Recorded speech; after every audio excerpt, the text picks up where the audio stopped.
Can I get my notepad? Yeah. All right. You don't want to. You don't want to waste all these gold nuggets. Yeah, no. I'm gonna lay some gold nuggets. That's my euphemism for taking a dump. All right. So while we're waiting for the next few minutes, is there anything you guys want to talk about? Any The questions? Vancouver housing collapse, 34% in the paper in the Globe last weekend. Of course. Even a broken clock is right twice a day, right? Right. How's the hernia? Did you have the surgery already? Yeah, I had it last Monday. I'm doing good. Back to work next week. Is it minor surgery? Yeah, now it is just laparoscopic. They go in, you're in and out the same day. Half hour, 10 minutes on the recovery, and then they throw you out. It used to be a 4-day wait, but now it's express. Oh my gosh. It almost sounds like one of these. Pretty much. Thanks for asking.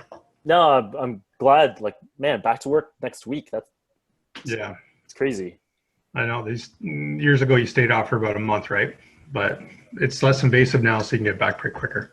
Cool. So we're going to see you down in Toronto pretty soon, or what? Yeah, I wanted to come down for the June 1st, but I can't make it for that. But I want to come down and meet up with you guys and chat about the scenarios. Just take a bit away from tonight about the triplex idea. I know that's kind of the focus.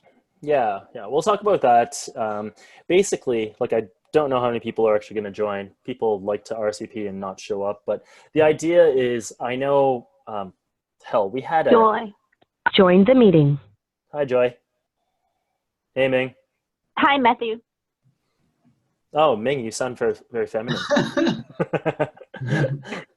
No, I'm just kidding. Hi, Joy. So Mike, basically, like, we had a Street Smart tour booked, I think, for this past weekend, and then there was some scheduling mishaps and stuff like that. But we had like almost 100 people join, and we're like, oh man, we can't manage this. This is insane. So we changed the format of it. What we're going to focus on now is it's going to be much more quality and less, like, we're capping it at 50 people. And we're going to focus on triplex conversions. So we're actually going to take people through some of the projects that some of the Volition clients are doing. And we're going to be able to see one that's nearing completion, one that's just starting out. And so that's going to kind of be boots on the ground, right? You're going to be able to see, touch, taste, and hear it. What we're going to be talking about here, we knew that there were going to be a lot of questions about the business model and the numbers and stuff like that. And to sort of circumvent that a little bit, what we wanted to do is just give people a taste and a flavor of the business model from a theoretical perspective. The numbers, the financials, how it works. That way, while we're there, we can talk more about the property rather than the business model in general. That's that was our hope anyway. Yeah, it makes sense because it takes a lot of the questions out of the line when you're trying to get through the properties, right? Yeah, exactly. So, I don't know how many people are actually going to join, but, we're going to tape this thing, and hopefully some people watch it beforehand. But, okay, 7 o'clock, and we got about, 10 people or so. So, yeah. Hey, Ming, are you actually there? Yes, I'm actually here. Okay. I'll let you kind of kick it off. Oh, Ming, Mike is there.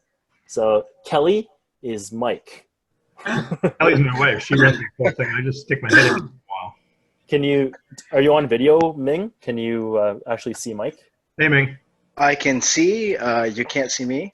I am walking through my house and outside. Put a ball cap on like I did. Well, I've got on the Mill Street. I've got a screaming child plus 5 cats and 4 dogs going nuts right now. So, and that always happens when you want to do a webinar, right? So, yeah. Well, what Ming's trying to say is he doesn't have pants on either. Yeah. That's why the camera shot for you, Matt, is just the top half. Yeah, exactly. Okay, cool. Let's get started. I'll let you kind of start this, kick things off, Ming. Sure.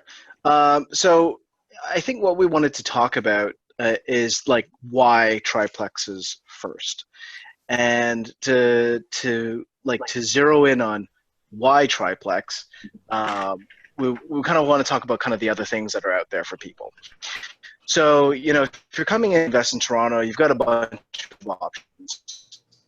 But assuming you're not looking, you're probably looking at things like condo, maybe some of the house hacking condo stuff that we've done, or maybe single family, maybe some sort of basement suite. Like those are kind of your options for Toronto investing. So starting with the Join the meeting. pre-con. So starting with something like pre-con, everybody here knows that most condo investment opportunities don't cash flow, right? And while cash flow isn't the be-all end-all, cash flow is important for us to be able to sustain our business over the long haul. And while there are some pre-construction properties out there which we're able to secure at low enough prices, which allow us to get cash flow neutral upon acquisition, and cash flow neutral is good for an investment in Toronto. It's not obviously your best. And also something like condominium ownership, at the end of the day, you have fractional ownership of land. And as real estate investors, we know value isn't in the building itself, that actually depreciates over time. Value is in the land. And so I don't want fractional ownership of land, I want full ownership of land. So we want to Join the meeting. we want to figure out a way for us to get to full land ownership as easily as possible. So that kind of takes us to the next step, which is a purchase of a single family residence with some sort of additional suite. And in Toronto, there is a lot of provisions for secondary suites. And now secondary suites aren't to be confused with duplexes. A lot of people use the terminology interchangeably, but I like to think we're a little more sophisticated. And so we don't want to do that because they actually mean different things. So something like a duplex falls under different sets of rules and regulations, bylaws with the city that have provisions for parking, provisions for separation between the units, versus a secondary suite, which doesn't have things like parking requirements for that secondary suite, and it actually falls under a looser set of rules than something like a duplex. So anyway, that's kind of our next step. But even at the if we care about that target demographic that we're always going after, that millennial demographic, the areas that they live in and the prices of those homes, one more suite is not going to cash flow. You'll probably still be cash flow negative, right? So we want to densify further, right? And that's where we get to the kind of the triplex model. And the prototypical triplex model we're looking at when we're talking about triplex investments with Volition is kind of a $1.2 million property, the rents anywhere between $5,500 and $6,500. And to be quite frank, these days we're seeing rents northwards of $6,500 and $1,000 because rent rates are just crazy these days. And, depending on your debt servicing, you could be looking or cash flowing on that property anywhere between like $600 and $1,000, right? Yeah. And that's kind of like the baseline type of investment. Yeah. And when I say, so let me build out that kind of baseline investment a little more. So instead of just like a plain old, it's not exactly turnkey, right? Because anything you're buying around 1.2 that's already set up kind of as a triplex is going to need a little bit of TLC. So you're going to need to account for, I would say, at least some sort of cosmetic, like, $20, new floors, paint, touch up the place, but nothing really major. And I would say that's kind of our first type of triplex investment. Yeah. Is there anything you wanted to add to that, Matt? Yeah, so actually what I'm going to do is I'm just going to do a quick screen share. You'll be able to see my screen. Okay. Can everyone see my screen? Oh, now, yeah. Yeah. Okay. So I just want to walk you through a little bit of what Ming was talking about, right? So this is a Performa. This is our Volition property analyzer. You'll be able to also access this by going to volitionprop.com and going to VIP investment calculator. You'll be able to access a very similar a pro forma. So we've taken some of our best stuff and we've put it up here for you guys to use, right? So go here, volitionprop.com, click on VIP investment calculator, and you can do this yourself. But I'll walk you through this. So what we just talked about was a $1.2 million triplex. So it's listed for 1.2. Let's say we can get it for 1.2. Can everyone see my screen? Yeah. Okay. Okay. So basically, for 1.2 million, you need a $240,000 down payment, which is 20%, obviously, right? Roughly speaking, you need about $45,000 in closing costs. Land transfer is a big portion of that. So roughly, you need just under $300,000 to buy a typical triplex in downtown Toronto. What we'll talk about in a little while is exactly where, exactly what it looks like, all that good stuff. How many bedrooms, how many bathrooms, we'll get to that in a second. But roughly speaking, it's $960,000 for a triplex. $960,000 mortgage for your triplex now. You take a 30-year mortgage, interest rate, let's just say 3.45. It's kind of a nominal one, so you can get it slightly lower than that sometimes too. And then let's just baseline some assumptions. So 5% growth, 3% rent increase, 2% inflation for expenses, and then time horizon, let's analyze it for over 5 years. So your first unit, let's just say that you can get 2,200. Let's just say this is a standard, for 1.2 million, and if it's fairly turnkey, quote unquote, then you should be able to have a 2-bedroom unit, like a 1 or 2 bedroom unit that should get you 2,200, let's say.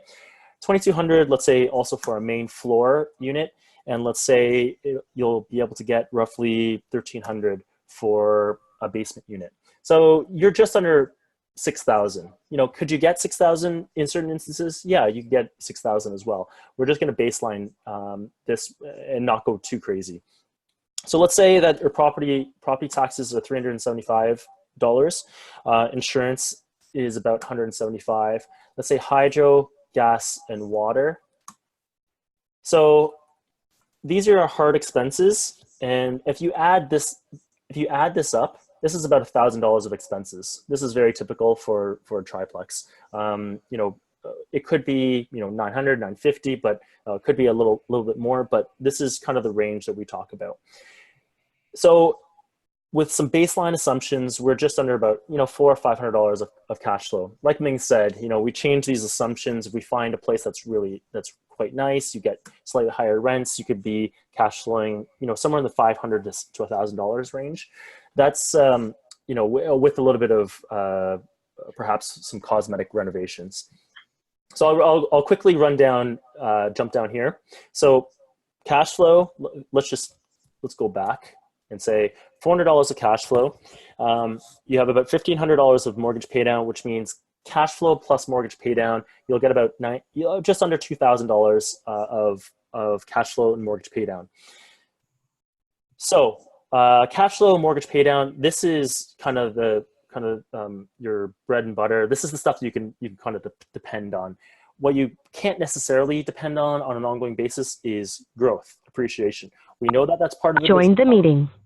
We know that that's part of the business model, but it's kind of hard to gauge that. Whereas your cash flow is a little more predictable. Your mortgage paydown is extremely predictable. So basically, what you can think of is you're getting somewhat of a quote unquote guaranteed return of somewhere in the range of about $2,000.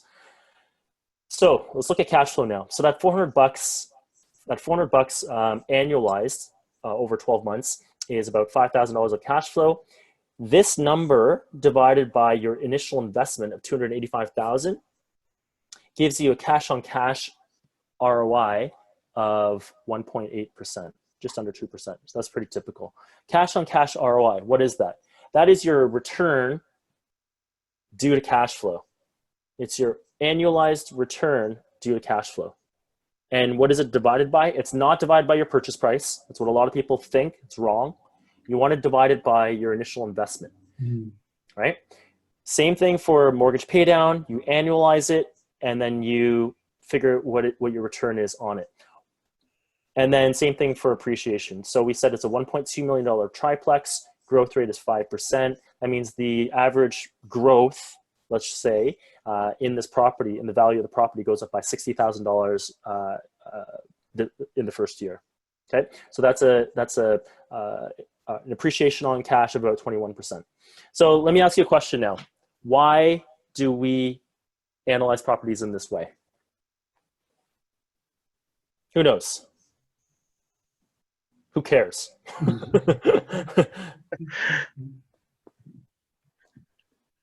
Well, if you don't cash flow, the bank won't give you a loan for another property. It's part of the business model of the bank to make sure it goes, right? There's a lot. Cash flow is important. It's important for the reason Mike said. So, I mean, if you have a property, it's actually even worse than you think, though. If you have a property, and if you buy a property, you're operating it and you're ready to go buy the next one. The problem is the bank only typically takes 50% of your rents, but will charge you 100% of your expenses and mortgage. So say that again. So okay, so I'll use this real life example here up on the screen, right? $5,700 in rent, $4,300 in expenses, $4,300 mortgage, and $1,000 of expenses. So roughly $5,300 in expenses and $5,700 in rent. So you cash flow about $400. Right? Wrong. According to the bank, wrong. The bank will go and they'll look at the $5,700 and they'll say, oh, we're only going to take 50% of your rent.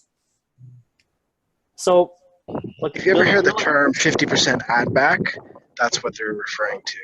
Yeah. The more properties you have, the worse this gets, because your expenses are growing at a different rate that your income's growing, right? So so you have a property that cash flows in real life, but from the bank's perspective, in order to cover their ass, in order so that we don't have a U.S. style meltdown, they are very, very cognizant about lending to people who keep on buying. So I could say, oh, what the hell? I actually have a cash flow positive property. Cash flow positive, that should help me buy the next one, right? Wrong. That's not how the banks think about it. The banks will only take $2,850. But they'll charge you $5,300 of expenses. So for every property you buy, it makes it harder to buy the next one. Like it's this stupid irony. This is just the lending environment that we're currently in. So anyway, yes, Mike, you're right. It's important, to have that cash flow to sort of help that process. Because if you're cash flow negative, all bets are off. You're definitely in a much tougher spot. However, so how do you qualify? Ask Florence. Is she here? This is the problem that we all have. I'm going to be honest, John. Everyone who invests runs into this problem. How do you get past it? So, Private lender? There's a lot of different ways. Okay, so you can try to make more money. You could try to make more money. You can have a higher salary. You can joint venture, right? Yes, there's other ways. You can put a larger down payment down. If you have equity in other properties, you can draw on that, and then you can, or we could start stepping up into multifamily residential, where the building qualifies for the mortgage, not you personally. Right. And I want to just go back to one of the points you said, Matt, about making more money. It's not a trite comment. Making more money for a lot of people who are self-employed, it means actually just moving money around and reporting it differently, right? So maybe your T4 this year reads a lot higher than it otherwise would, so that way you're able to qualify more on the mortgage side. And that's the exact conversation, Mike, that we were having, right? Right, we're talking about drawing out of your corporation, being able to have that control over your income. So yeah, I know it was like, oh, just ask for a raise, but actually there are ways to do it, right? Anyway, coming back to the ROI perspective, what I was asking was, why do we analyze properties in this way, with the way that I showed up on the screen? Cash on cash ROI, equity pay down on cash, appreciation on cash. How about this? Does anybody have an RRSP? No. No. No, I don't either. No, Well, it's the Ming's like Ming. What Ming's getting at is we now have a very apples to apples way to compare Investments. one investment class to the other. Mhm. What's the alternative? What do you hear a lot? You hear a lot about cap rate, right? Oh, I got a 8 cap. Oh, I got a 10 cap. Oh, I got a 12 cap. Oh, great. What the hell does that mean? Cap rates only help you compare across other real estate investments. It can't help you across different asset classes. So now we can look at this and go, okay, well, I have a mutual fund or an RSP that's got me, 6% this year. Whoa, kick ass, right? Well, I could be like, okay, well, I mean, I get 6% in my sleep by just mortgage pay down on cash. And then we're not even including the upside potential of my leverage growth, right? Or my cash flow, which improves over time as well. So anyway, it's an apples to apples way to compare. So this is why sophisticated real estate investors analyze it in this way. And then that way, you could also talk about, other investors who go, I got a property that cash flows $1,000. Okay, great. What does that mean?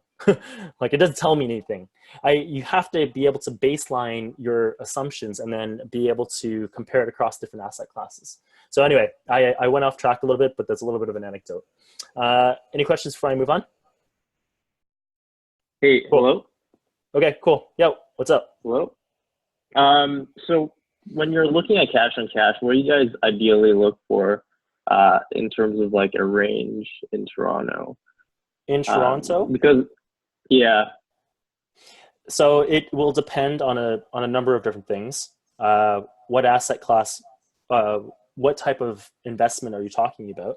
So, we talked about right in the beginning how, for example, if you were to buy a condo right now, it'd be almost impossible to cash flow, right? But is that a bad thing? No, not necessarily. It depends on your business model, right? So I can't answer that question without having to narrow the question down a bit further. But For triplexes, what would you say is like a home run, or like what would you bat for? So, for example, if this guy got 24, and 13, your cash on cash could jump substantially from 1.8% to 3.4%. So, I mean, this would be, we went from $400 of cash flow to $800 of cash flow. Does this really make a difference, though, at the end of the day? And that's the really important part, right? It's like, like in terms of percentage, it's kind of a nice to know, but you have to also think in terms of absolute values, right? If you're cash flowing on a property that's $400 a month, $500 a month, but you're in an area that's going through gentrification, and so you're able to get an additional 1 or 0.5% even in appreciation, in the long run, you're going to make thousands of dollars more, right? It may be even hundreds of thousands of dollars more. But if you're getting another, $600, $700 in cash flow, but you haven't bought in the right areas, you're not going to get that lift through gentrification, then that couple $100 doesn't even matter. Yeah. Right. And but in then, terms of sorry, go ahead. Oh, sorry. Go ahead, Tommy. I was just going to say that I forgot what I was going to say. It's cool. It must have been a lie. I guess you guys place less emphasis on the cash on cash and more so look at the equity pay down they're getting and look at the ROI from the appreciation that you're getting. I mean, Ming has a model. We're not going to show it right now, but Ming actually has a model where he demonstrates how little cash flow actually matters over the long haul. He can go over that with you if you book a session with him, and he can show you. I wouldn't personally. My recommendation is don't focus too much on cash flow. It's when you don't know anything, and you go to buy your first investment, you don't even look at cash flow. And you're like, oh, okay, I'm just going to bank on appreciation, right? That's your typical, pretty typical mindset. When you learn a little bit, then you're like, oh, okay, it's all about cash flow. And then when you learn a lot more, you start realizing cash flow has one specific goal, only one, It's to allow you to hold for the long term. That's it, right? So I have, $500, $400, $800. Is that really going to make a difference to my life at the end of the day over the next 3 years, 5 years? It's a rhetorical question. The answer is no. It's not going to make any difference, right? But what does it allow you to do? It allows you to hold over the long term. Cash flow is just a risk mitigator to allow you to hold over the long term. When you sorry to cut in here. Yep.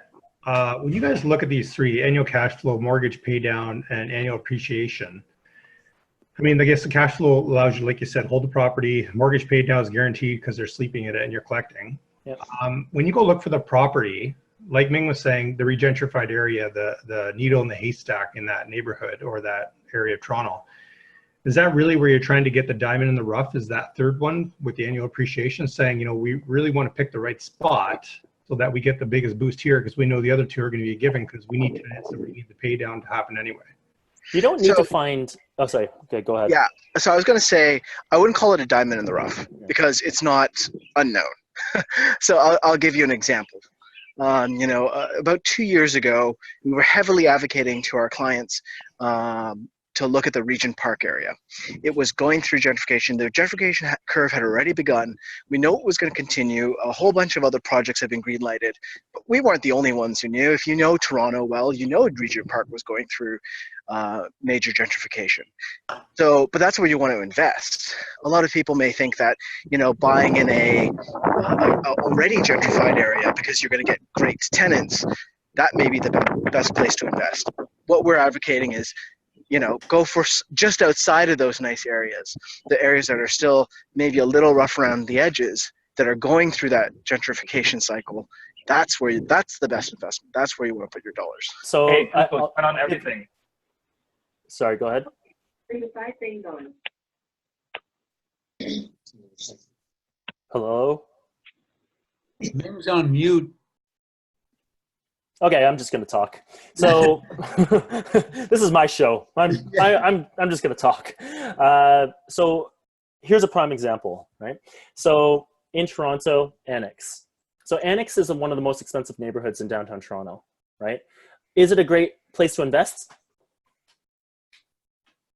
The answer is no. The answer is no.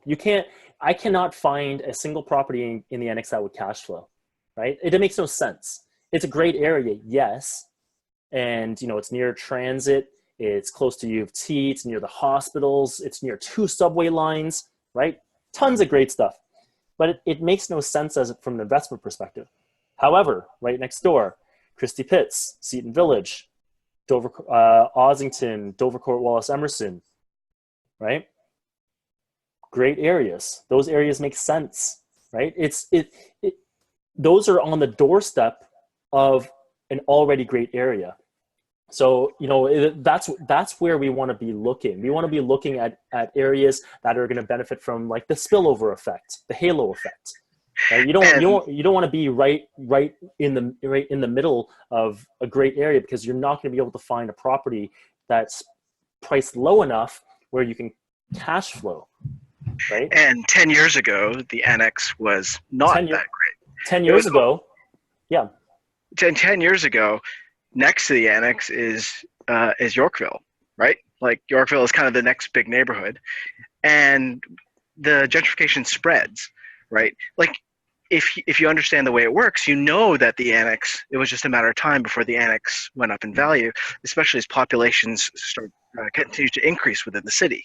So it's just a matter of time before the neighborhoods next to the Annex become highly desirable, very expensive, and don't make sense to buy new investment properties in. So I guess to answer your question, Mike, no, I don't think it's necessarily about trying to find the diamond in the rough. It's about trying to find a property that fits the business model, right? And quite frankly, it does take a lot of skill and experience and expertise to find that property, yes. But I wouldn't say it's a diamond in the rough because that would indicate that it's 1 in 1,000, 1 in 10,000. Impossible to find, nearly impossible.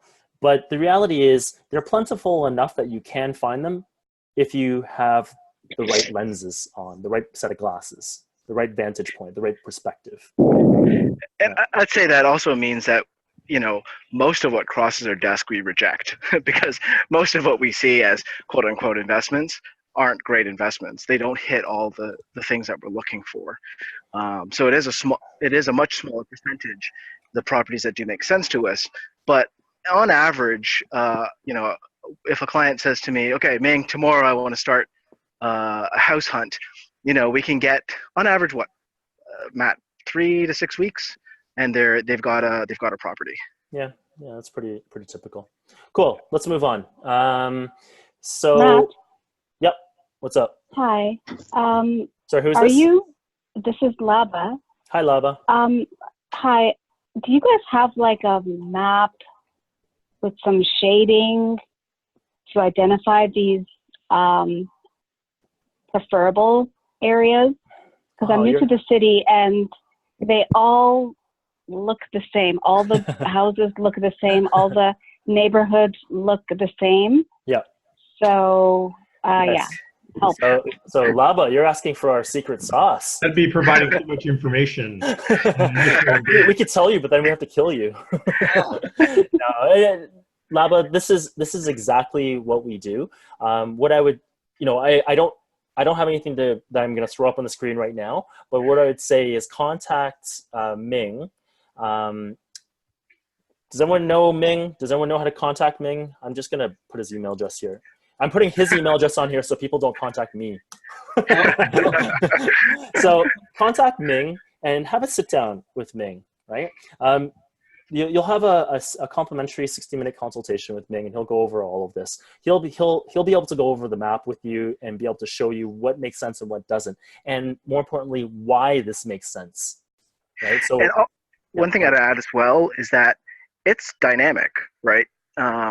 This is the current snapshot of what makes sense, but it changes, and this is kind of our job as investors, is to roll with the punches, right? The market changes, lending environments change, areas to invest constantly change. And, as sophisticated investors, you just don't sit back and be like, oh, it's hard to get a mortgage these days, so I'm just not going to invest anymore. It's like, okay, lending environment's different. How do I adapt? Annex doesn't make any more sense to invest in. Where do I go? Region Park's getting too expensive. What do I do, right? So, even if we pull up the map and show it, we don't have anything, but if we had a map to pull up and show, it's good now as a snapshot. Is it going to be like this next year? I don't know. But I can tell you it'll probably be slightly different. I actually have a map. Don't you remember? We actually drew up a map for one of our previous meetups. That is a sad map. It's the best I could do. Matt is not a graphic artist by any means. Yeah. This is like MS Paint quality. Or worse. Okay, cool. So some of the other questions that came in here, how do we get started? So, I mean, that's a pretty general question. I think, engaging us, listening to this, Coffeehouse web chat, and coming to our meetup is a good way to get started. What you're going to find is this isn't theoretical. We talk about this in theory. We're talking about numbers. I'm showing you pro forma, but we do this in real life. So, and our clients do. A lot of people who come to our meetup do as well. You'll be able to meet other people who are actually doing it. So a good way to get started is come out, right? Come out, engage, meet other people, network, engage the community. Yeah, and I always encourage people to educate themselves in general, because I'm pretty confident when I say I think we're one of the best in Toronto in terms of education. I encourage people to go to other meetups because they come back afterwards, because a lot of the other meetups are just sales pitches, and I think that's something that me and Matt are very conscious of doing. We talk about business models, we talk about the theory, but you won't see us be like, hey, buy this house, right? That's just not what we do. So, to Matt's point, number one, get educated. I really think that's the most important thing when you're getting started. Take your time. There's no need to jump in and buy a property now. You're not going to miss out, right? It's not about timing the market. It's about time in the market. But you want to be in the market a long time on the right property, right? Don't get in on the wrong thing. Don't buy a property that doesn't meet your end goals. Like, I don't know, I'll give you myself as an example. When I was starting, I was chasing cash flow. I got into student rental properties. Hey, they cash flow great. I don't want to live in Waterloo my whole life. I don't want to manage students all the time. I still have some student rental. And I had a call over the long weekend. One of my students had locked himself out of his room. But before I could get somebody there to open up the door for him, he had cut a hole in the screen to get himself through and climbed in through a ladder. And now I've got to deal with finding a replacement screen for a custom window. Like, this is the reality of student rentals. Does it fit my long-term goals? No, that's why I'm going to be selling them. So, you know, take your time, get educated, and network. I'm sure you've heard the saying, your network is your net worth. It's really true. I'll use myself as an example again. About 2 years ago, I started to dabble in a bit of development. Mm-hmm. And when I was doing it, I was speaking with one of my friends who's a developer. And I said, hey, I'm trying to navigate the city process. I'm having some trouble. Do you have any advice? And he goes, have you talked to a planner? I was like, yeah, I got the guy at the city. He's like, no, a private planner, somebody who works for you. And I was like, what? That job exists? Did not even know. And I hired a private planner. And that private planner cost me, a couple $1,000, but probably saved me $30,000, $40,000, $50,000 in additional costs in the long run. So, and that was just from a conversation. That's through your network, right? Mm-hmm. So education and network are really the biggest things I advocate for when you're starting. Yeah. Cool. And actually, like, kind of dovetails with the next question that I see here. When should you sell a triplex? I mean, it's a very general question. You ask a general question, you're just getting a general answer, right? So that's a reality. Hate to crap on it, but it's like, when should you sell? Well, never, right? Yeah, if it's a great property, you may not ever need to sell, or maybe it just doesn't fit your business, it doesn't fit your long-term goals anymore. So maybe that's why you need to sell. Or maybe, I'm going to put this person on mute. I hear their call waiting or whatever. Or maybe, there's so much equity in the property, but you can't qualify for another mortgage and you want to unlock some of that equity. Maybe that's why you sell, right? There's 1,000 reasons why you might sell. A piece of advice I'd give along those lines is you figure out when you want to sell, or you at least plan for when you want to sell before purchase. So a lot of people are really excited. They want to get in and buy right away. They get their property. Maybe they have a partner. 5 years comes in, partner wants to move on. They want to keep the property. They didn't plan for an end in mind. And anytime you're doing any investment, that's very right. So you figure out what you want to do. At least you have a plan for what you want to do before you buy it, right? That means having a goal. That means having a roadmap and saying, hey, you know what, in 10 years, I want to have, $10,000 a month in cash flow. I should know in 10 years time what I should be doing with that triplex if I followed my plan. There shouldn't even be a question. That's my take on this. Yeah. And, through the advisory that we provide with our clients, we'll sit down, we'll help you identify where you're at right now, where you want to go, and help you build that plan to get there. So like Ming said, we should already know, we should already have a plan. We should already have a roadmap about with regards to what it is that we're trying to achieve, how long we're going to hold the property, what our plan is for that property. Because, we show this a lot in Volition. So, the multiplier effect, one monopoly house turns into two, 2 turns into 4, 4 turns into 8. Are you going to hold 8 properties for the next 30 years to pay them off? Yeah, maybe that's part of your plan. If so, great. But a lot of people are trying to do this in a more condensed period of time, right? Real estate investing is not hard. If I can buy and hold over the long term, I'll do very, very well.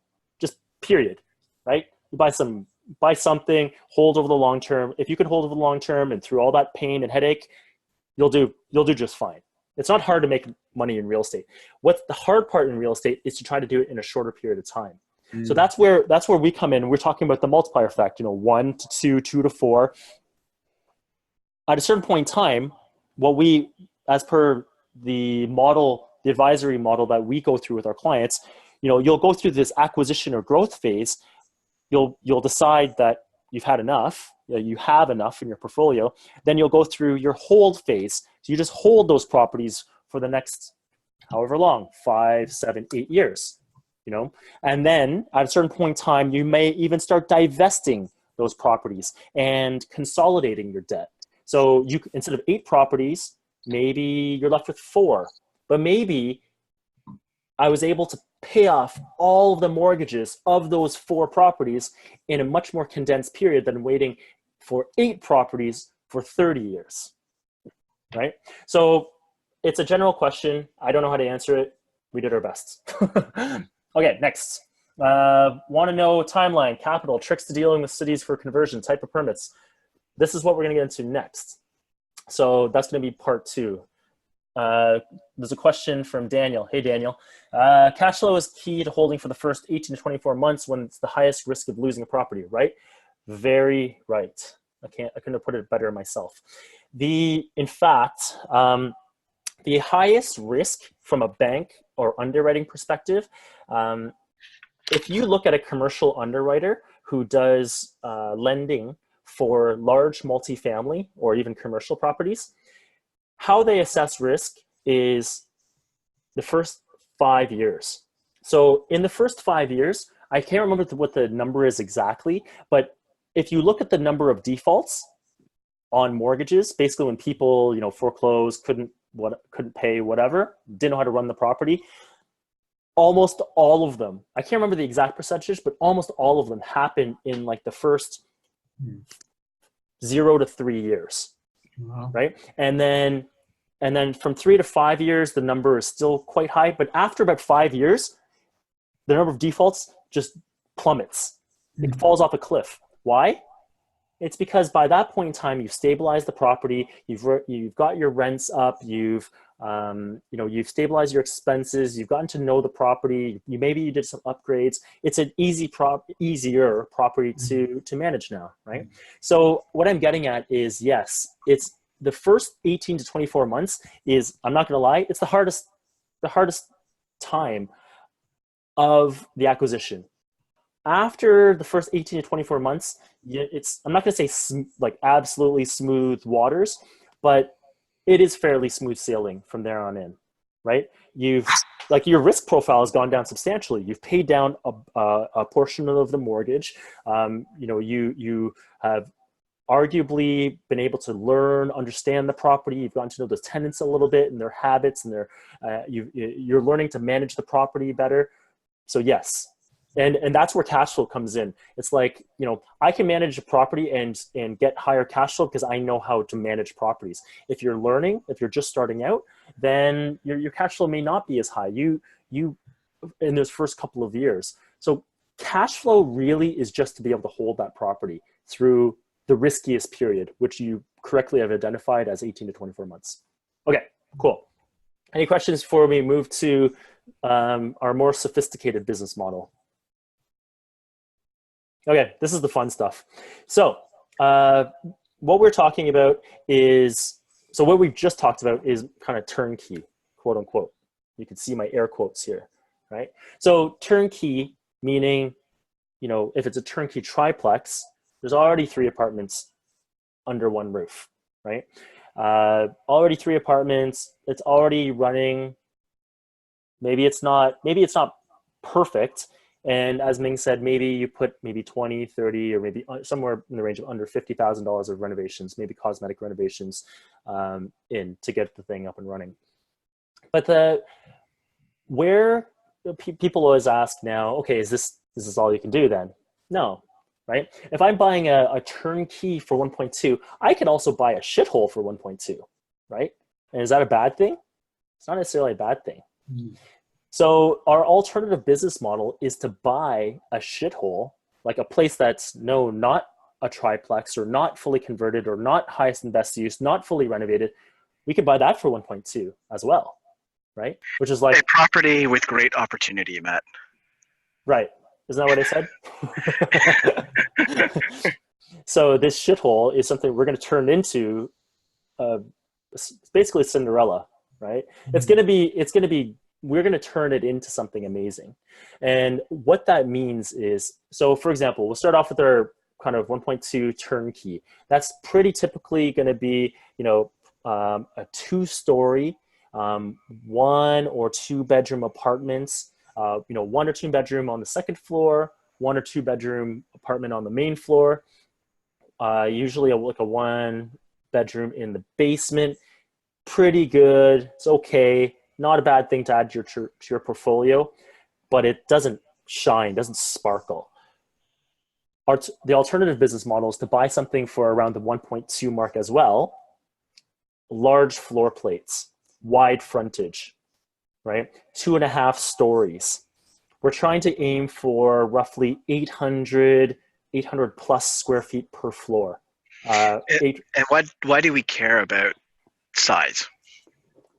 Does size matter, Ming? Size totally matters. It does? It does. No matter what they say, size matters. And like, joking aside, the reason we care so much about floor plates, the reason we care about floors, is because it's damn expensive to increase square footage, right? Anytime we're going through a process of increasing GFA, which is gross floor area, we're talking about big bucks. And if we're going to even extend by 1 foot, we have to do a whole bunch of work. We might as well extend by a whole bunch more. And that's a very different type of investment, right? Yeah. So yes, size totally matters. Size matters because it's grandfathered. If it's already built, it's grandfathered. If it's as is. So what ends up happening is we can just go in, we can get permits to just do an interior reno, right?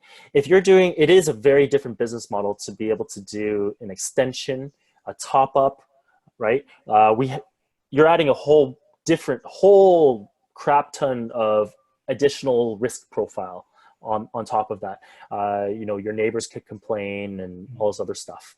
So anyway, we're not going to get into that. That's more of like a infill development type of conversation. Much bigger bucks, much longer timelines. But what we're talking about is one where we identify a property where where it's big enough, located in the right neighborhood, near transit, and when it's done, it's going to appeal to a really, really sophisticated tenant profile. So at the end of the day, again, we take let's say a 2.5 story with roughly 800 square feet per floor.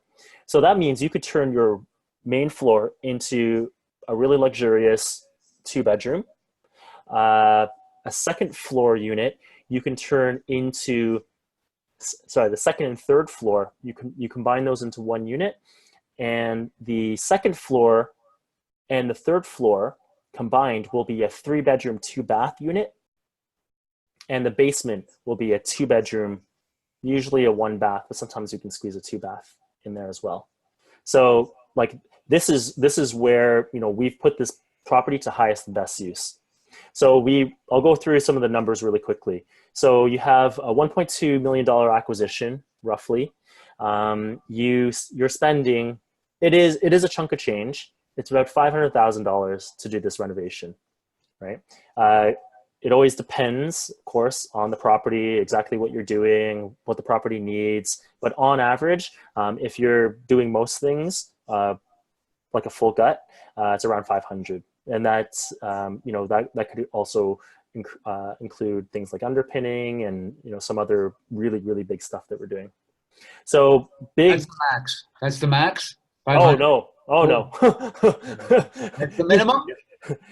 It's a fair gauge. You shouldn't be going into this unless you have at least that, right? Okay.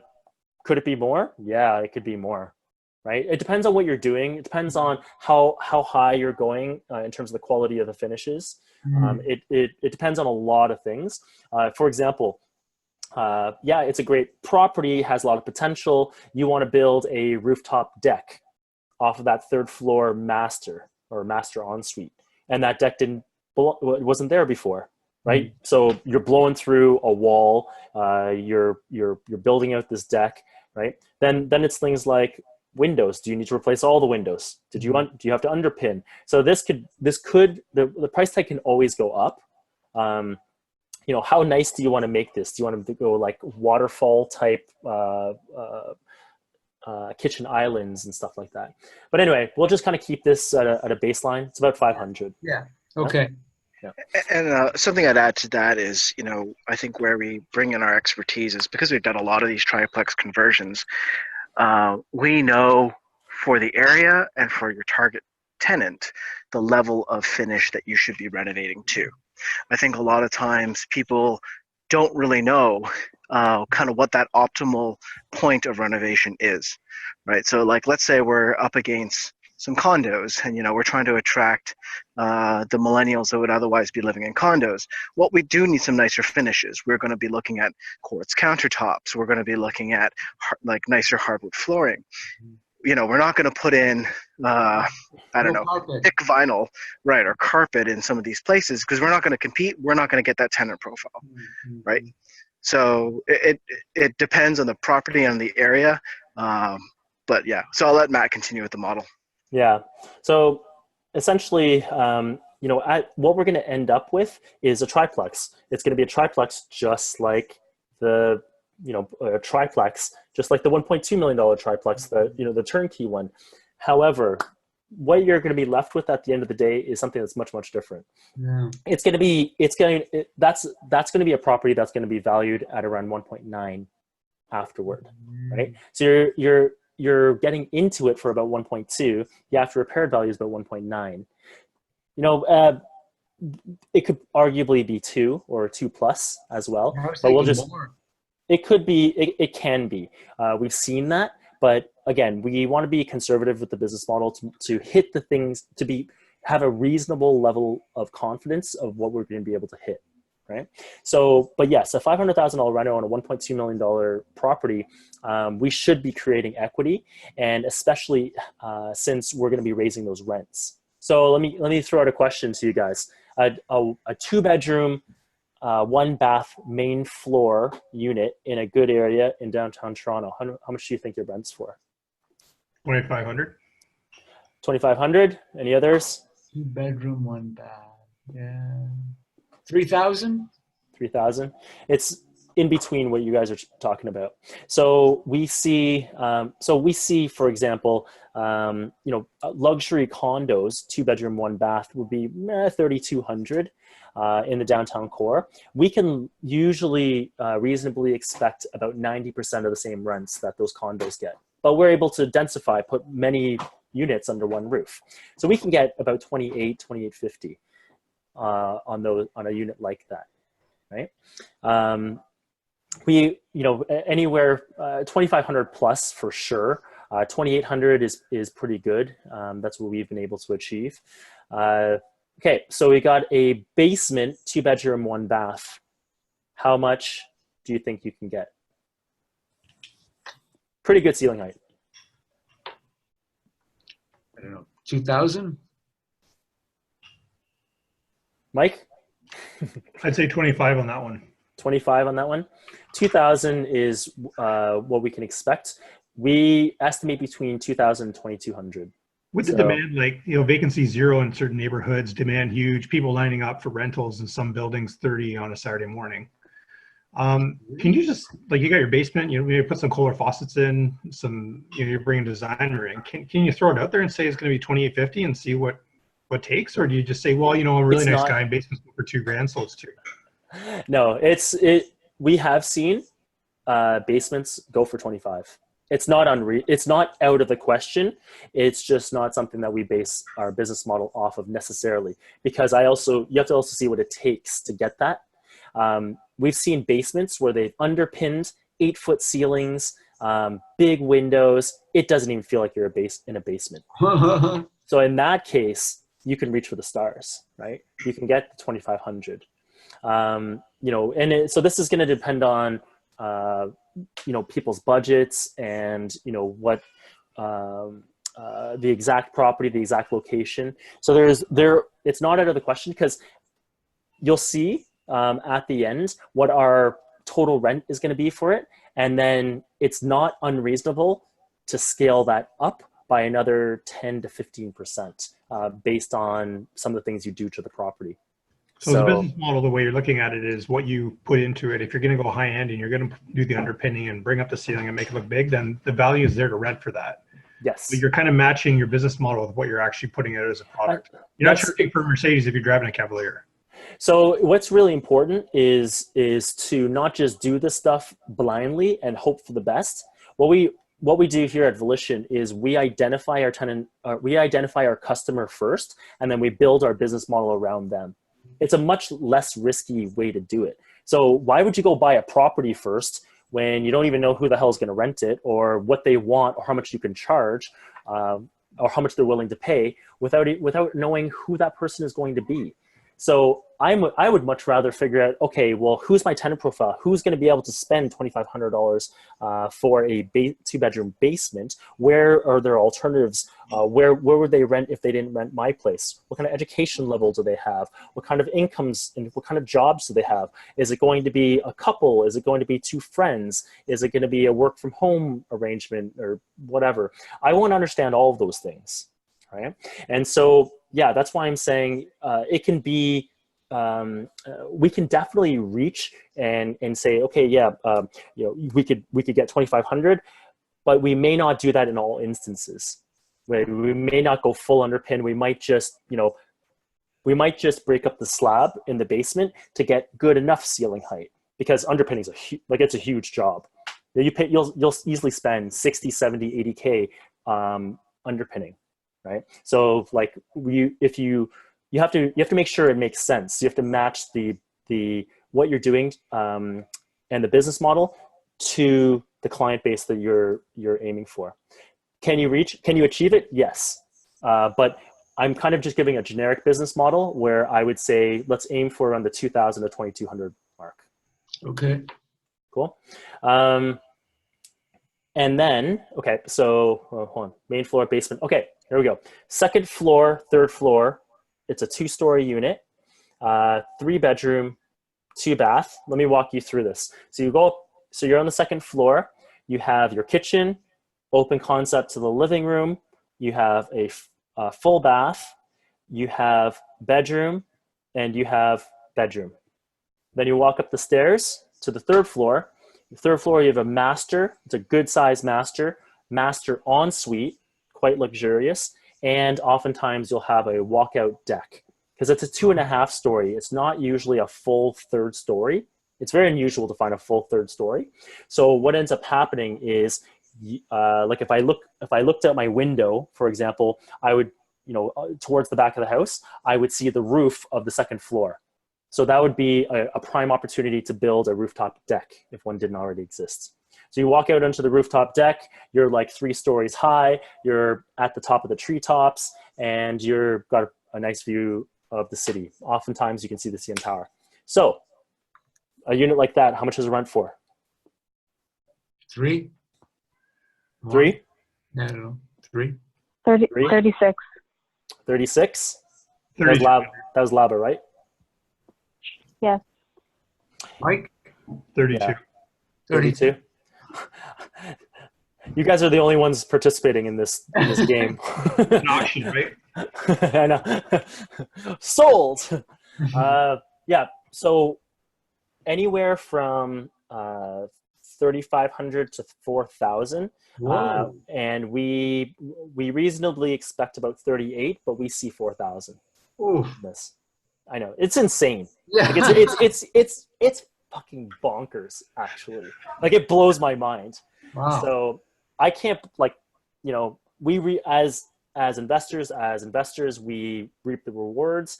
I don't understand it. I don't care. I don't need to. I just reap the rewards, right? I know how to make this work for me.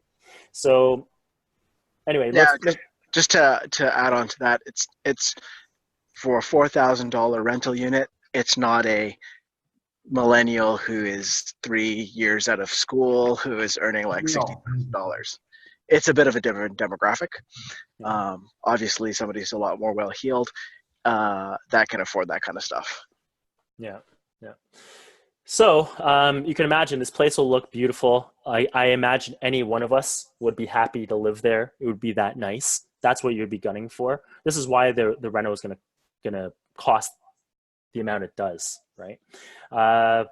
Okay, so I've kind of quickly ran through the business model. What the house might look like at the end. Any questions?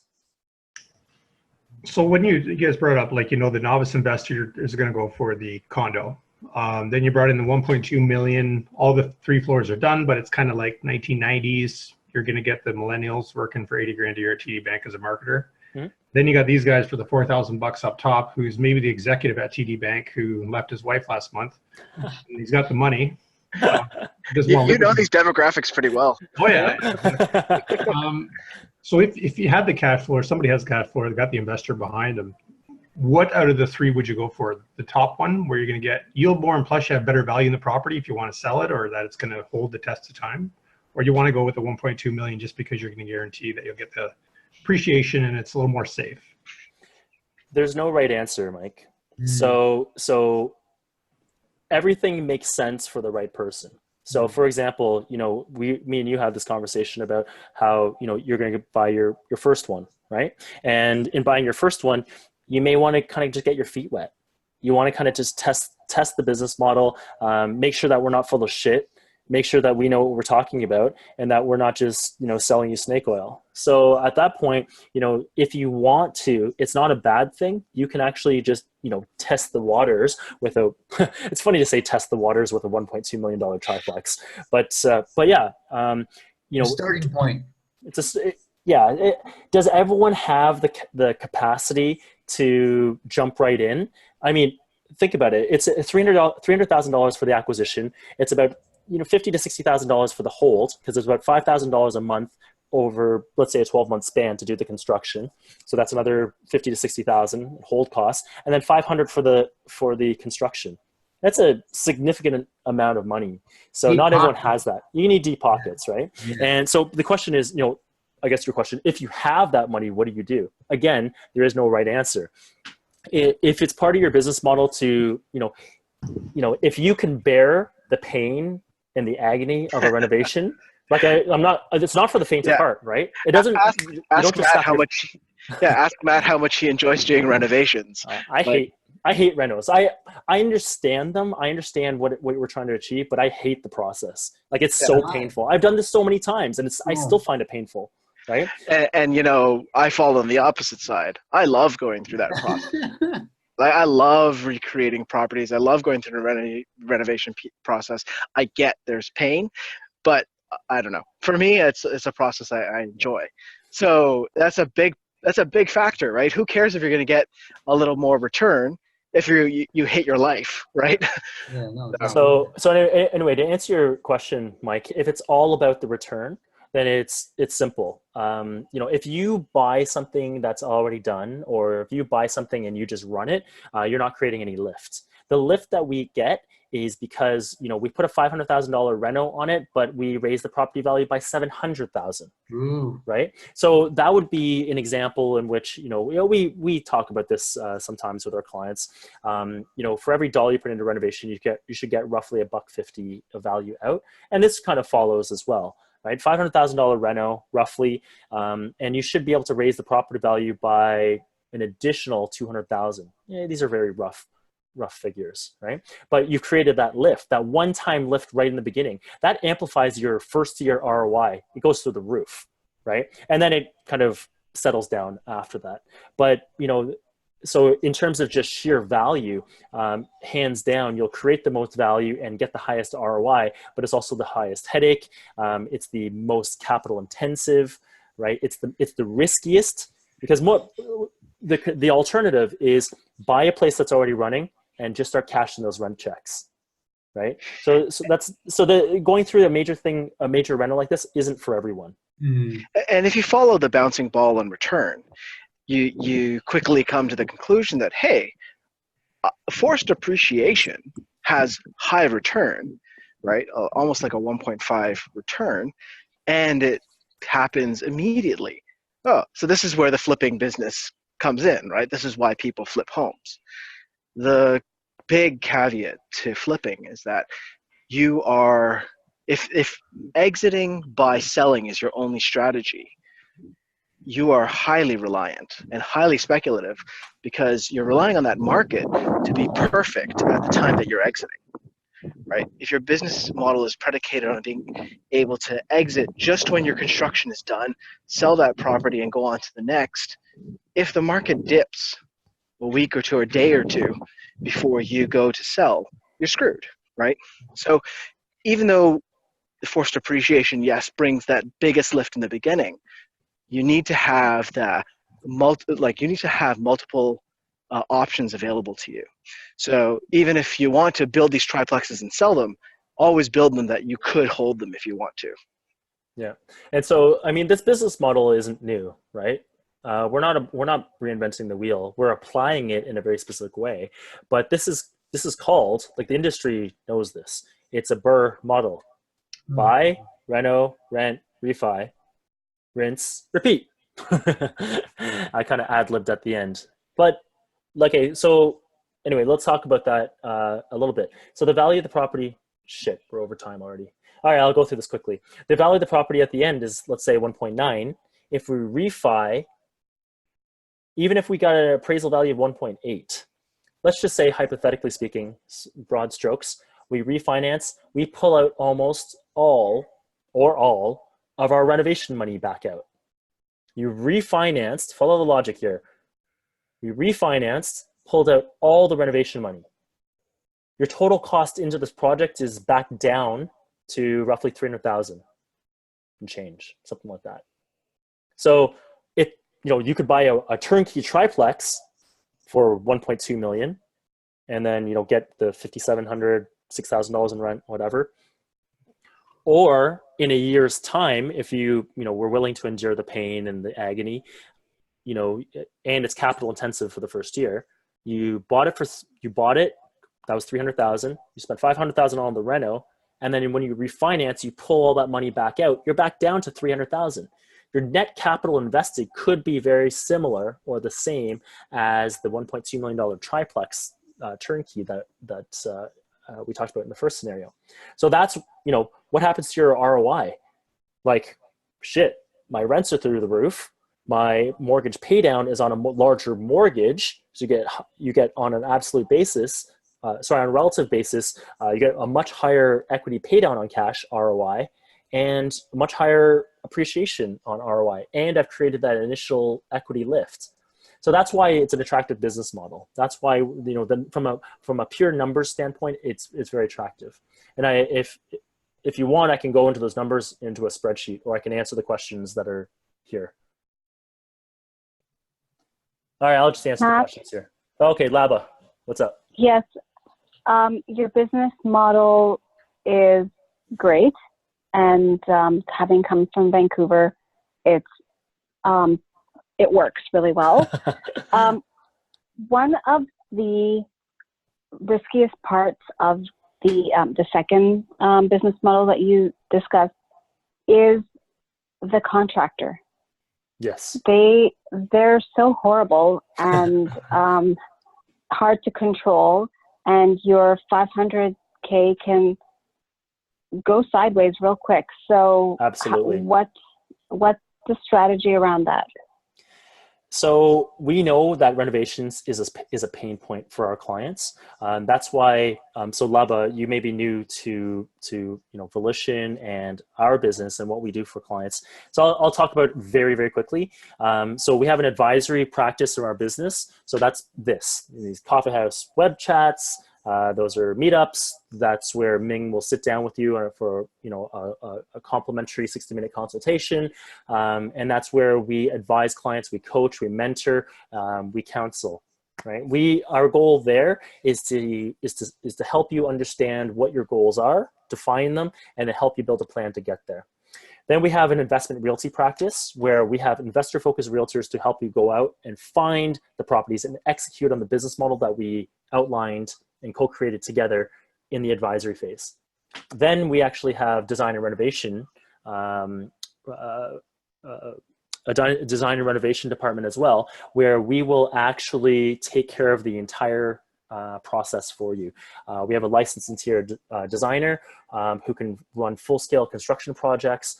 We have trusted contractors. So we have 4, I think we're onboarding a new one. We have 5, I think now, renovation crews that do work exclusively for Volition clients.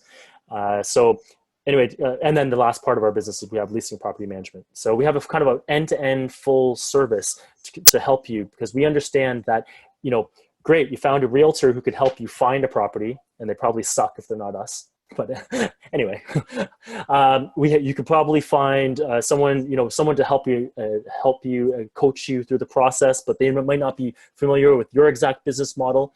You can find, a contractor over here. Hopefully he doesn't screw you. Find a property manager over there, and hopefully they know what the hell they're doing. So instead of kind of piecemealing it all together, we wanted to provide you with all the services you need under one umbrella. So we have the ability and we have the Rolodex to be able to execute on a full-scale triplex conversion beginning to end without you even having to lift a finger. So that would include, the project manager, the interior designer, that would be the architect, the engineers. We know how to navigate the city. We know how to deal with permits and COA. We know how to, we basically know how to do the whole thing. We could literally hand you a set of keys at the very end and have the thing completely done. And we could have the whole thing leased up for you if you wanted as well. So in terms of if you're going to go do this on your own, I don't know. I'll be quite honest. Yeah, contractors, a lot of them suck. A lot of them don't know what the hell they're doing. And we're doing something very, very specific here. These are legal triplex conversions. Right? It's a very, very different thing than hiring some guy who knows how to put in a kitchen or renovate a bathroom or something like that. And it's different than even a custom home builder or a guy who knows how to build single family homes. Very, very different. We have fire code regulations to deal with. We have building code regulations to deal with. We have city inspectors to deal with. We have a whole permitting process. We have the whole process is very, very convoluted. And if you don't know what you're doing, you could be going down the wrong path. So anyway, does that help? Yes, I didn't realize you had 4 crews. And what was I going to say? Oh, do you have a queue? How many houses do you have lined up?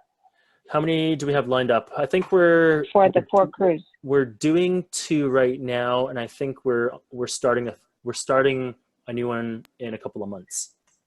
Yeah, we just, Matt, you probably haven't been looking at your chat. We just closed on another property tonight, which will be required. Shit. So we have, okay, so I don't know if that's going to require renos or not. I don't deal with sales, so. So anyway, we just onboarded a 5th crew. So I think we will never get you into a situation where we can't handle it end to end for you. And then it's just your choice on whether you want to use us or not. But we'll make sure that you're well supported through the entire process if you want to be supported. Cool. Awesome. Thanks. Cool. Next, Daniel had a question. So is this a turnkey triplex you're referring to? Meaning properly zoned as 3 self-contained units, yet it's not a legal triplex. Turnkey very rarely is going to be legal, right? Very, very, very rare. Only about, I would say less than 5%. I'd say probably 2% of all the triplexes that are on the market that ever come up are legal. So let me break that down a little bit, because I think that people use the word legal, like they use it too broadly. Because what the city actually cares about is 2 things. Are you fire code conforming, and are you zone conforming, right? They will shut you down. I shouldn't say they will. If they're going to shut you down for anything, they're going to shut you down for fire conforming, because at the end of the day, whoever you're renting to has to be safe, right? So you need, fire-resistant drywall. You need proper separation. You may need some HVAC separation, interconnected fire alarms, that kind of stuff. That's what they will shut you down for, and that's what they should shut you down for, because you're not operating a safe house, right? The thing that the city of Toronto doesn't care as much about is zone conforming. So zone conforming is, does your property meet the the local bylaws as to the kind of building that can be operating in that area. We're under a massive housing crunch right now, and it's just not in the city's interest to say, hey, you people who are creating rental properties, shut them down, and you renters go find a new place. It would be really bad PR for the city. So yes, it can happen. Are they actively going out there trying to find these places and shut them down? No. Now, if you're investing in a city like Hamilton, yes, it is actively happening there. Yes, they are actively trying to shut down these places. So this is very specific to the Toronto market. Yeah. And so, that said, a lot of these are not kind of legal.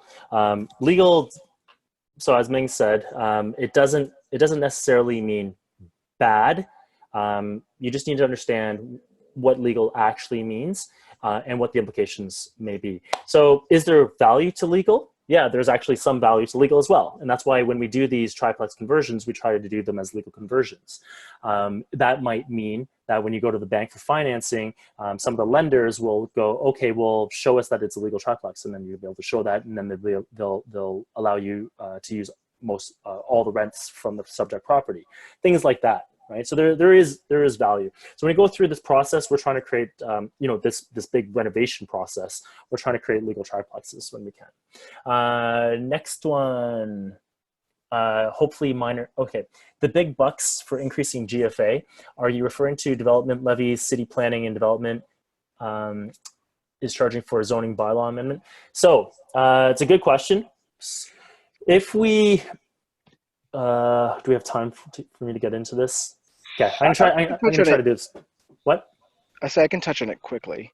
So big bucks in terms of GFA. So you'll hear a thing in construction, anytime you move dirt, it costs a ton of money. And that's really what's driving the cost of GFA increases, right? So underpinning, adding a new story, which maybe requires additional strengthening to your foundation. That's what's going to cost you big bucks. Other things that you've mentioned, like let's say going to the committee of adjustments, can cost you big bucks, but the committee of adjustments itself is not expensive, right? If you need, let's say you have really tough neighbors and you need legal representation and they delay your process an additional 6 to 8 months, that's big bucks because now you have major holding costs, now you have major lawyer fees. But the COA itself is not expensive.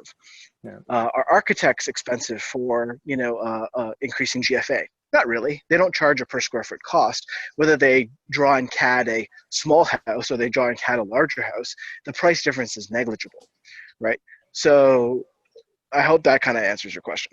Yeah. So I'm just going to add on to that really quickly. So specifically with regards to city planning.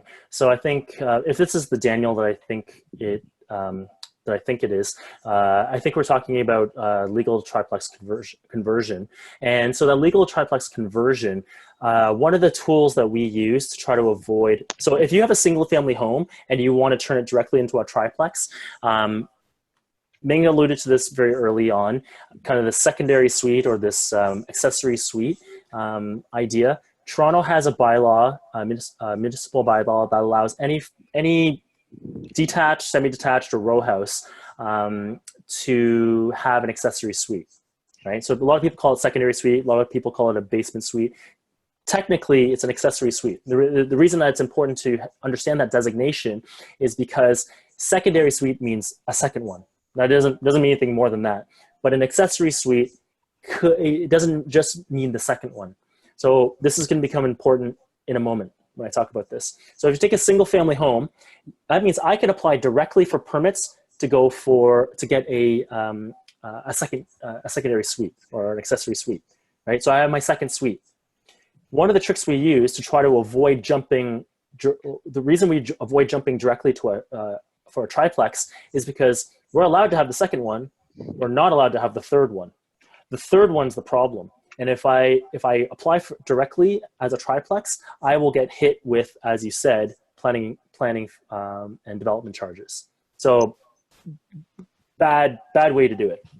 Thank you, Matthew. I think you just answered the question because that's like a $43,000 fee and up based on GFA. So you just answered my question. So the key is to make sure you don't make that big switch. Don't make that mistake. So, you know, work with the right team, specifically the right architect who knows how to navigate that process.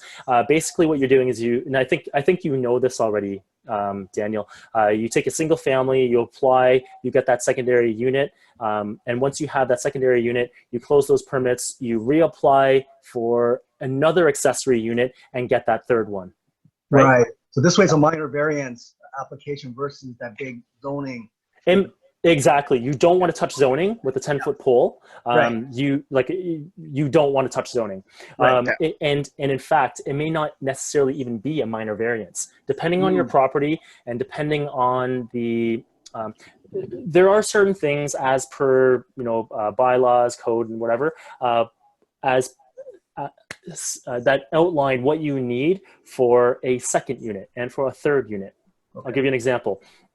To have a secondary unit, so like let's say a basement suite, technically you need a ceiling height of 6'5". If you want a third one, the basement ceiling height has to be 6'10", right? Or 11, 6'11", right? 6'10". Okay, all right. Yeah, 6'10" finished, right? So 6'10" finished. So the question is, okay, well, if I don't have that, then what? Well, I'm supposed to have it. I don't have it. Either I can try to do it by underpinning or try to whatever, or I can ask for a minor variance. Alternatively, in another scenario, let's talk about parking. This is a very, very typical example. Yes. Downtown, how many parking spots do you get, right? You don't get that many. So technically, you're supposed to have number of units minus 1. So n minus 1 number of parking spots. Yes. Right? So yes. What if your property doesn't have any parking spots? You're like, well, what the hell am I supposed to do? So those are the types of things we go to the committee of adjustments for those minor variances. If the property itself can't possibly conform to what you're trying to do and to the city bylaws. Well, thanks a lot. That was good. Yeah, no problem. Okay, Laba threw it. Hey, what's a GFA? Yeah, what is a GFA? GFA is gross floor area. So basically, it's a calculation on how much square footage you have compared to the size of your property, right? It's compared to the size of the lot. And it's usually done as a percentage. And depending on the area you're in within the city, your GFA allowance is different. So you live in a place that has huge lots, your GFA may be 30%. And what that means is 30% of your giant 2-acre lot can be turned into a house, right? So that would mean 30% of the livable space it would be your maximum size for that house. In areas in downtown Toronto where it's highly dense, you can see GFAs of 1, and that means you can have a 1-to-1 relationship between square footage and that and the size of your lot. Yeah. So you're building them right on the line. Not necessarily. You have multiple floors. Yeah, it's not the entire floor plate. It's the total square footage of the home. Oh, okay. Yeah, right. Not including basement. Hey, Matt, we're 20 minutes over time. What I would suggest is let's take these questions offline. So if anybody wants to get answers to these, please reach out to myself. My email address is in the chat. It's ming, M-I-N-G, @volitionprop.com. And I'll be happy to answer those questions. And if anybody is interested in an advisory session, of course, reach out to me and I can schedule something with you. Is there anything else you want to add, Matt? Here, let's do this. Poll. Oh. How much did you pay for us to get poll function? Too much. Okay, so question number 1. Overall, how'd you like this this format, this Coffeehouse web chat, and would you like me to continue doing this? I'm not going to do this if you guys aren't seeing any value in this. We want you guys to have value too. We appreciate it. I appreciate it. Thanks, Mike. EFA was tonight, which is great, right? Yeah, I think they're great. Cool. We're all going to get involved, and I think we're all going to do it. Like, if we don't know what we're doing, we're not going to get involved. If we understand what's happening, then we're likely to get involved. Cool. Appreciate it. Thanks, everyone. Yeah, there's one thing I didn't do. And if you want to explore this kind of like triplex conversion a bit further, the one thing I didn't do, I'll show you right now. I didn't get into this. Can you see my screen? I was actually, so I showed you, this was the turnkey triplex. What I didn't do was I didn't go through the numbers like in a very, very specific way of what the triplex conversion is. If you're interested, reach out to Ming, and then we'll be able to share this with you and go through this with you. So you'll actually be able to understand on a very real basis, for example, what's my cash flow going to look like after I refinance and pull out all my renovation costs back out. So anyway, just something for you guys to, well, now you see what you see what you've missed. And if you want to see these places in person, we're going to go see them June 1st, so you can actually see with your own eyes what these. Oh yeah, so yeah, this is supposed to be a precursor to the actual street art tour on June 1st. So anyway, go RSVP. We're capping it at 50 because we want to maintain the quality. We don't want to dilute it with a bunch of tire kickers. So come out and check it out, and then we'll see you guys then. Is there still space? Thanks a lot. Yeah. We what happened was we deleted our last event because people were getting confused. Well, you were getting confused. Yeah, I was. And so we deleted our last event, which is kind of crappy because it was the first event that we had over 100 RSVPs. Wow. And I was like, oh, cool. And then Ming's like, oh, we got to delete it. I was like, shit. But yeah, so you can go on RSVP. I think we have lots of space right now. I think only like 17 people have RSVP. So I think we have space. Okay, just gonna quickly look at these results. Cool. We had some good feedback. Everything is between 8 and 10, and 100% of the people said that they would join again. So that's good. Cool. Reach out to Ming if you have any questions, or if you want to schedule an advisory session. Otherwise, we're gonna sign off now. Okay, thank you, Matt and Ming. All right, thanks, guys. No problem. Take care, guys. See ya. Bye. Bye.